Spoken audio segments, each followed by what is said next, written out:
Hello friends, आज आपण बघणार आहोत decimal of fraction numbers calculate म्हणजे दशांश संख्येचा भागाकार कशा प्रकारे काढायचा ते आपण बघू. पहिल्या पार्टमध्ये आपण बघितले न्यूमरेटरचे पॉईंट डिनॉमिनेटरपेक्षा जास्त असेल तर अशा प्रकारचे एक्झाम्पल कसे सॉल्व्ह करायचे ते बघू. आज आपण बघणार आहोत पार्ट 2. या पार्ट 2 मध्ये आपण बघणार आहोत डिनॉमिनेटरचे पॉईंट न्यूमरेटरपेक्षा जे जास्त आले तर अशा वेळेस डिवायडेशन म्हणजे भागाकार कशा प्रकारे सॉल्व्ह करायचा ते आपण बघू. फॉर एक्झाम्पल आपण इथे घेऊ एक 0.04 अपॉन 0.002.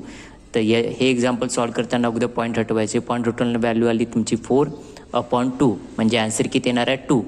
अगोदर पाहायचं न्यूमरेटरमध्ये पॉईंट नंतर किती व्हॅल्यू आली आहे 2. डिनॉमिनेटरमध्ये पॉईंट नंतर व्हॅल्यू किती आली 3. याच्यात डिनॉमिनेटरचे पॉईंट न्यूमरेटरपेक्षा किती जास्त आहे 1नी जास्त, याचा अर्थ 10 द्यायचं. नेक्स्ट एक्झाम्पल घेऊ 1.2 अपॉन 0.006. अगोदर पॉईंट हटवल्यानंतर व्हॅल्यू किती आली 12/6 म्हणजे आन्सर किती येणार आहे 2. न्यूमरेटरमध्ये पॉईंट नंतर संख्या किती आहे 1. डिनॉमिनेटरमध्ये पॉईंट नंतर संख्या किती आहे 3.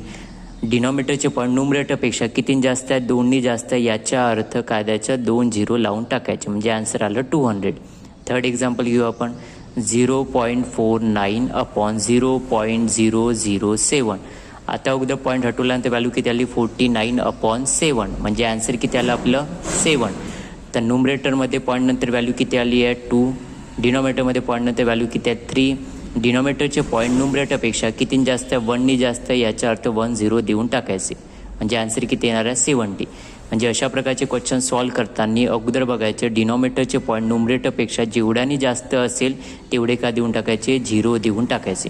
पण मानून चला का एखादं एक्झाम्पल आलं का ज्याच्यामध्ये न्यूमरेटर आणि डिनॉमिनेटरचे पॉईंट सेम असेल तर ते एक्झाम्पल कसं सॉल्व्ह करायचे.